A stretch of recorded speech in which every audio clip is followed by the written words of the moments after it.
Pumunta pala ako kina mama kanina. O, anong ginawa mo doon? Ba't di ka nagpapaalam sa akin? Baka may ginawa kang milagro, ha?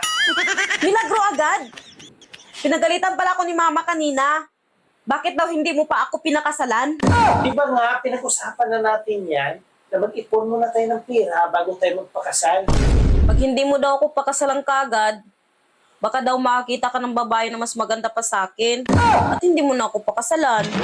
Alam mo, pag nagkagusto ako sa babae, hindi ako tumitingin sa itsura. Eh ano pala tinitingnan mo sa babae? Yung baba, siyempre, baka kasi hindi mo umbok eh. Gusto mo nang maumbok, eh hindi naman bagay sa'yo. Eh, paano mo nasabing hindi bagay? Eh, yun nga yung swak sa panlasa ko. Paano ba bagay sa maumbok kung maliit, malambot at supot?